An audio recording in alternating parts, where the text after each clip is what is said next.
দুপুরে তাড়াহুড়া করে খাবারটা খেয়েই বের হব বলে পোশাক বের করে নিলাম আর কিছু সাজার জিনিসপত্র বা নিজেকেও রেডি করে নিলাম। কিন্তু কোথায় যাব এটা আমাকে বলেনি। দেখি যে বৃষ্টিও শুরু হয়ে গেছে, কি আর করার, বসেই থাকি বাসায়। বৃষ্টিটা একটু কমলে বাইরে বের হলাম।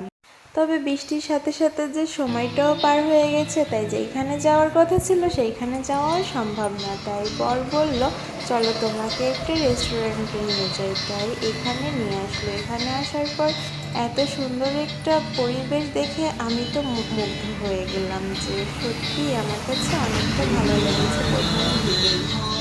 এটা হচ্ছে নবাবগঞ্জ ঢাকার গ্রিল পাস্তা কিং রেস্টুরেন্ট।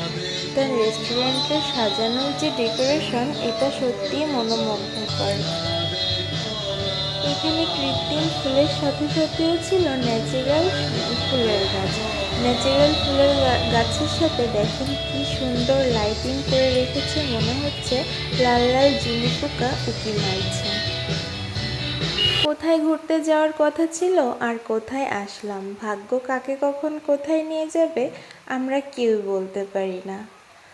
তো এখানে আসার পরে তো আমার মনে হচ্ছে এই জায়গাটাই বেস্ট ছিল ঘোরার জন্য। তো এখানকার যে লুক আর যে ডেকোরেশন, এটা আমার মনোমুগ্ধ করে রেখেছে। জাস্ট ছবি তোলা ভিডিও করতে করতে অনেকটা সময় পার করে দিলাম। তারপরে মনে হচ্ছে এখানে অনেক কিছুই আছে, আরও অনেক সময় কাটাইতে হবে, আরও অনেক ভিডিও ছবি তুলতে হবে। দেখেন ন্যাচারাল ফুলের গাছ।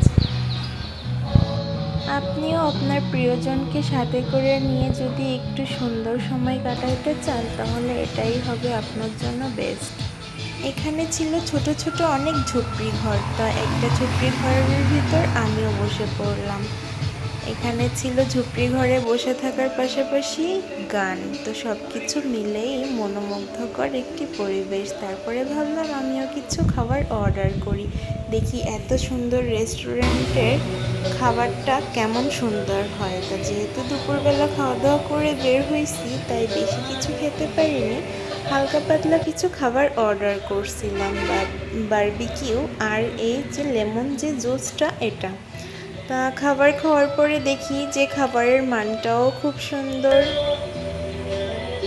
তো এই বিকালটা তো আমার কাছে বেশ লেগেছে। এত সুন্দর একটা রেস্টুরেন্টের ভিতর এই বৃষ্টিময় আবহাওয়ায় সময় কাটাইতে কার না ভালো লাগে।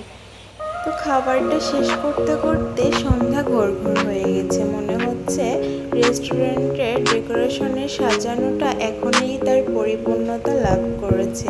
মানে এখনই মনে হচ্ছে যে তার সৌন্দর্যটা সম্পূর্ণরূপে ফুটে উঠেছে।